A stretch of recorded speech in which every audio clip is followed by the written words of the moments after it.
Well, we're here. We're live. Yes. Joe Here we Cioffi, are FiOS 1 News, Long Island, New Jersey. And Joe Rayo, FiOS 1 News, Lower Hudson Valley. And Joe, I got to tell you something.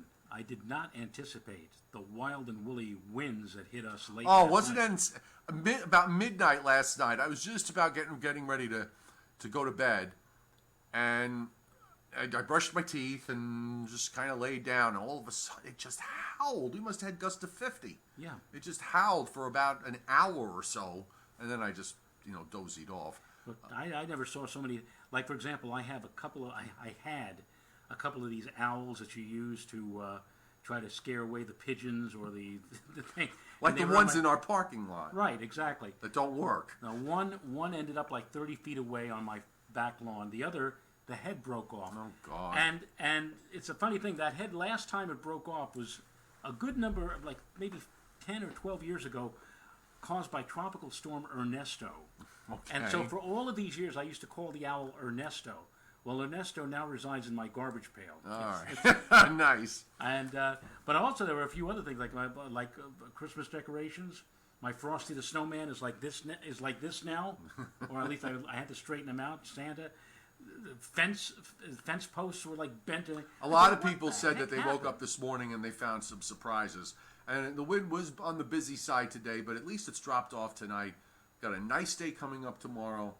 And then weather is going to start to deteriorate on Thursday. This looks like a pretty, the storm for Thursday night into Friday looks like it's going to be a sizable rain and wind producer, and maybe even a coastal flooding producer, even though we're away from the high tide. I'm thinking about the Long Island South Shore in particular and parts of the New Jersey shore because of the southeast to southeast wind that is going to start blowing on Thursday, and not hard, but then Thursday night and Friday when we get into gales. Well, don't we have a full moon? I thought it was the 15th. No. Am I wrong on this? Yeah, the full moon. I looked this up. Hold on. The full moon is, I think, 22nd. Hold on. I looked this up the other day. Okay. Full moon in December. Right. In December of what year? Moon phases for New York. First quarter. Oh, you know what? I read it wrong. I saw December 15th. Right. Fool. Okay. Okay, so the full moon is the 22nd. Right. Which is Saturday. This is not good. Okay. I really need to, I do this a lot lately. And I don't know, it's the fact that I'm probably going to turn the number on my gear. The first number is going to turn. I know, but the mind has dissolved to jello lately. Okay, so my mistake. Full moon. So that makes coastal flooding an even stronger possibility. So there, it supports my argument. I turned it into a winner. Okay. So there's no cold air. It's pulling out. This is an all-rain affair. So that makes the forecast actually pretty easy. We can already see the pieces coming together. And by the way, I don't know if I had it up on my Facebook page today. I took a live feed from KOMO in Seattle because in a small town on the other side of Puget Sound, very close to Seattle, they had what appeared to look like, based on the damage, it looked like an EF2 tornado. Right, I saw that. You did see it. There was coverage this evening on ABC News, the ABC Evening News. They were talking about that. So yeah, it's there's as they used to say on Monty Python, and now for something completely different. Yeah. The satellite tonight actually is pretty impressive.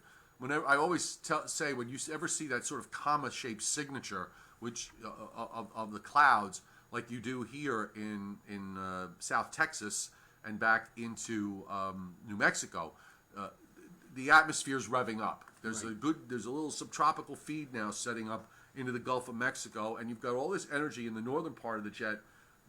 This time around, they're going to phase, and we're going to have a deepening low that's going to run up the Appalachian Mountains, and the Gulf is going to open up. I think there could be severe weather across Florida late Thursday and Thursday evening, up and down the state, but particularly in Central and South Florida, and then up into the coast of the Carolinas. The Storm Prediction Center already has. I got the map up here, so there's the risk area. That's what they call day 3. Hang on, I got to bring that map up to the screen. Yes, that would be day 3. Now, they don't have anything for day 4. However, in the discussion for day 4, they said that they're not quite sure, but they are concerned that some potential severe activity may make it all the way up as far north as New England on day 4, but they're just not confident enough yet to. Here's day 3. Yeah. I wouldn't be surprised, and I would also say if you're traveling, this is huge travel Thursday and especially Friday, Right. because of the weekend and Monday being Christmas Eve, Christmas Day. So I'm sure people that if they don't have it as vacation, they've got long 4, 5, 6-day weekends, all centered around that weekend travel. Anticipate travel delays Friday from all of the New York airports going in and out and nearby.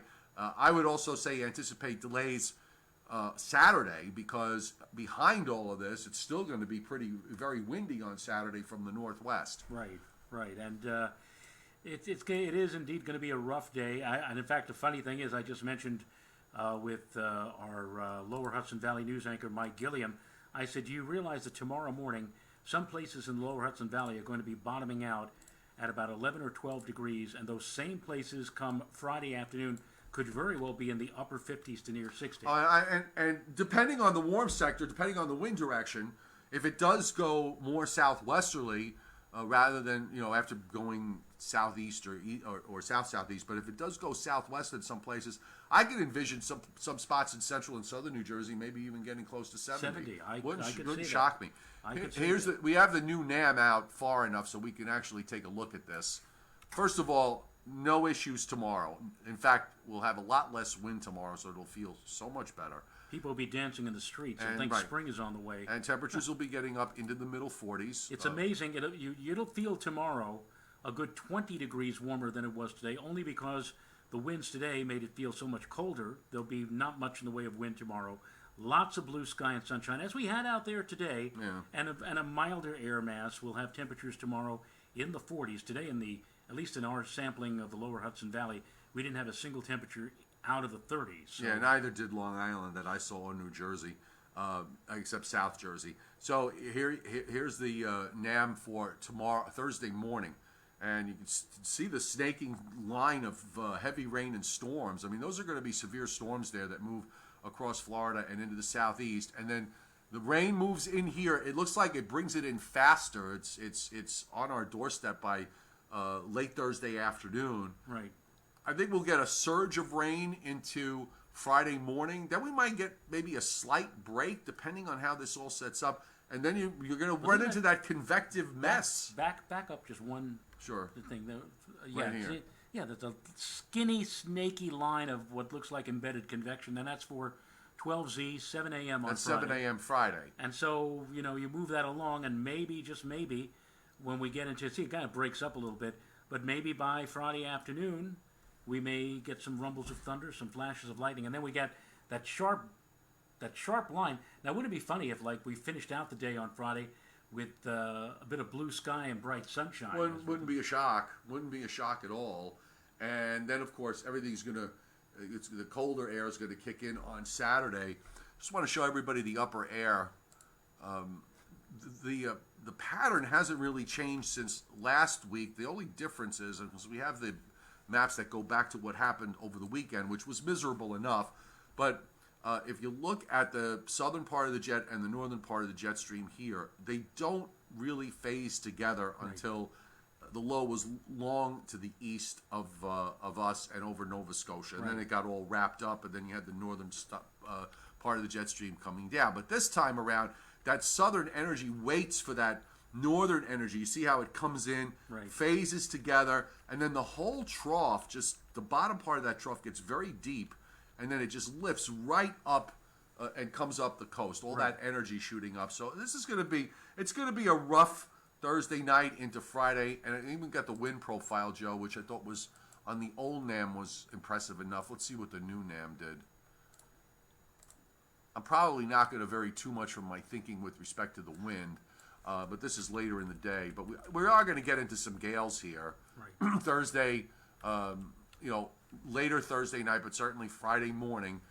We get into some 20 to 30 knots sustained right along the immediate coast. There'll probably be some gusts into the 40s with this.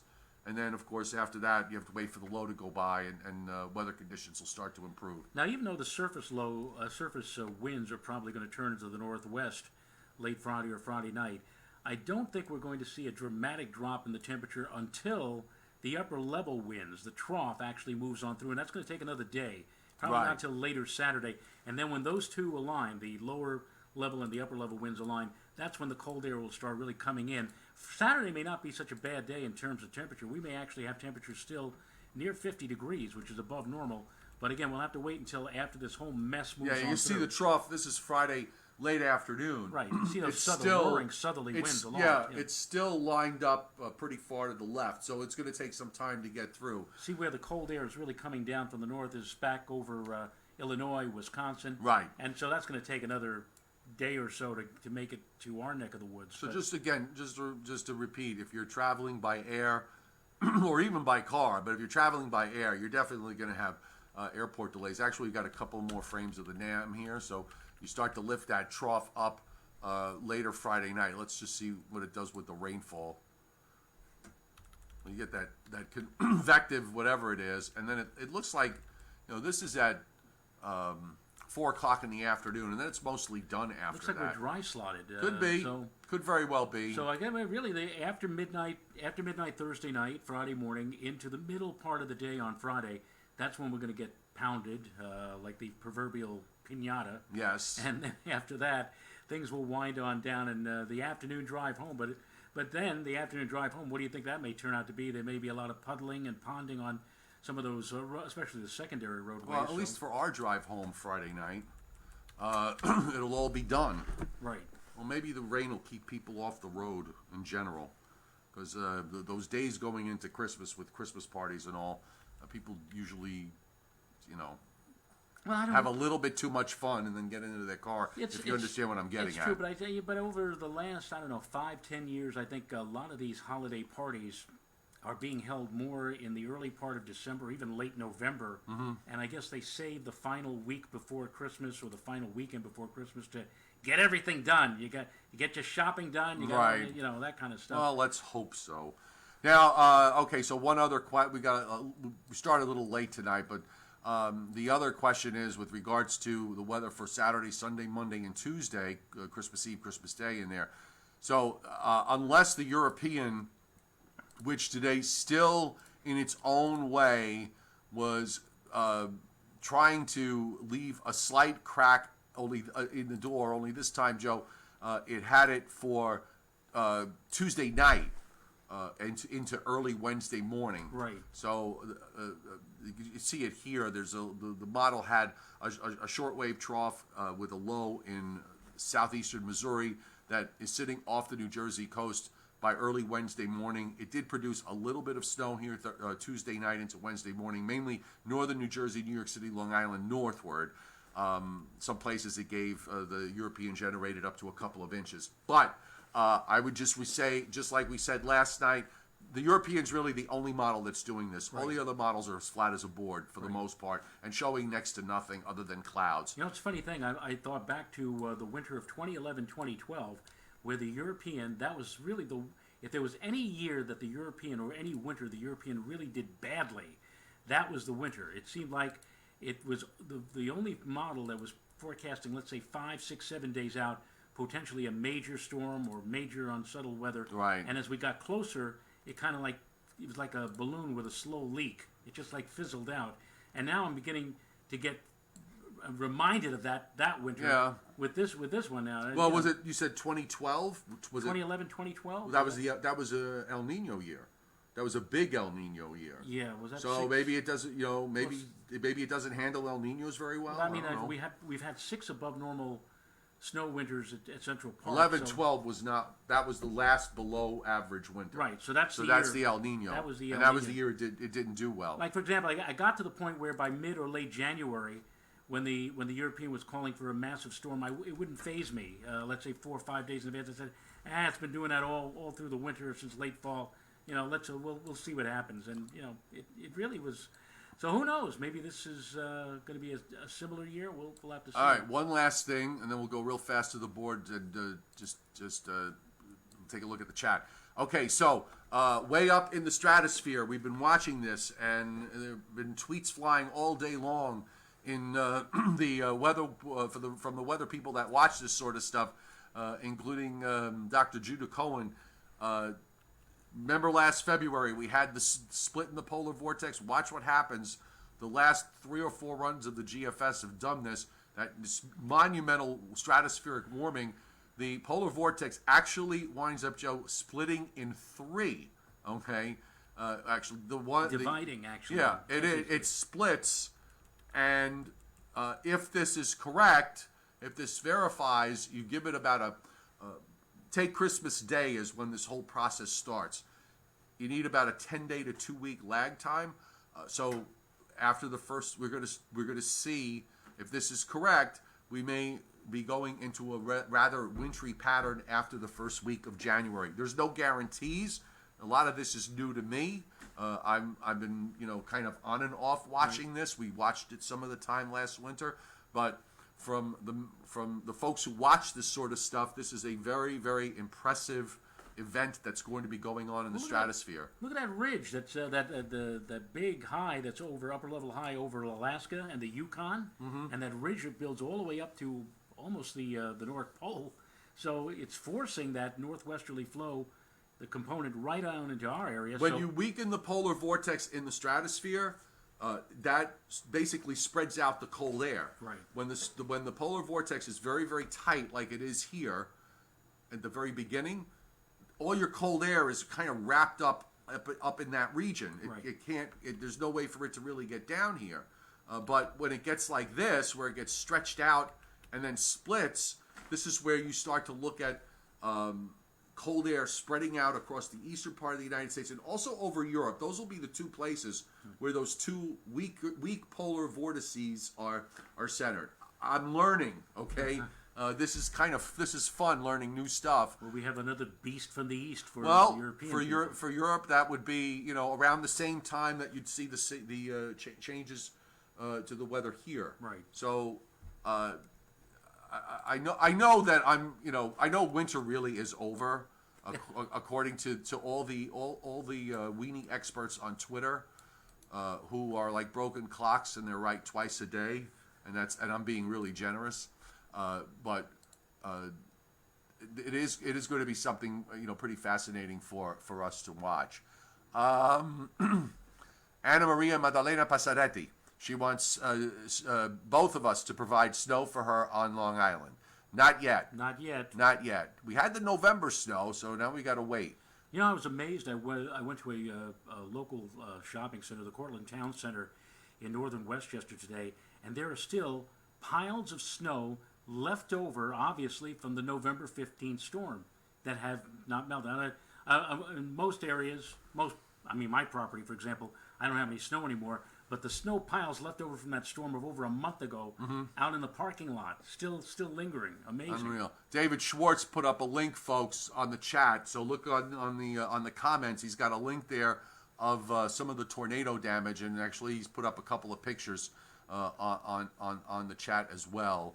I know you snow lovers. You got be patient. December's a funny month. We've had some big snowstorms over the last 15 or 20 years here in the month of December, but most years December is not a big snow producing month.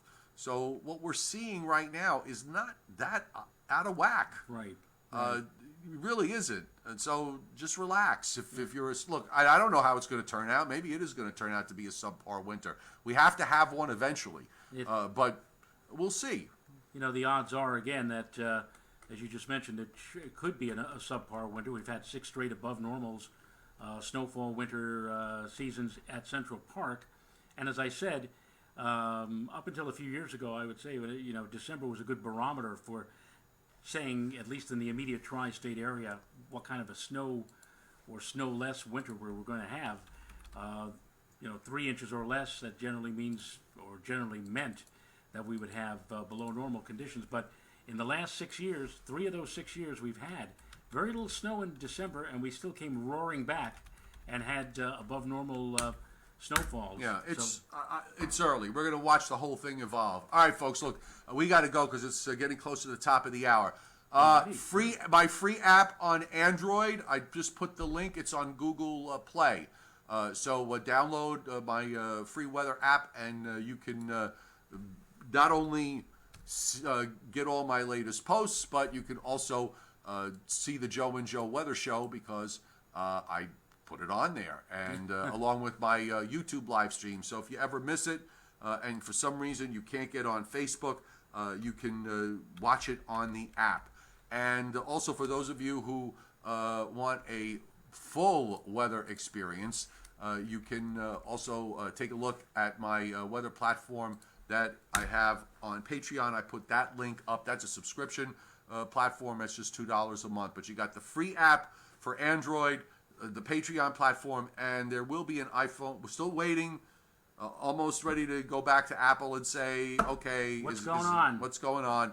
So hopefully, I'm hoping that before we get past the new year, that the iPhone version will be up. I really would like it out there before we get a first major snow. So perhaps that's what it's waiting for. The weather pattern is waiting to change so that the iPhone version of my weather app is out there. And ready then, for the first big storm. Right, correct. So January 6th and 7th, ladies and gentlemen. Exactly. All right. Mr. Rayo at the top of the hour, Fios 1 News, Lower Hudson Valley. And Mr. Cioffi will be on for all of you lucky folks who have Verizon Fios 1 in Long Island and also in New Jersey. All right, folks. We will see you tomorrow.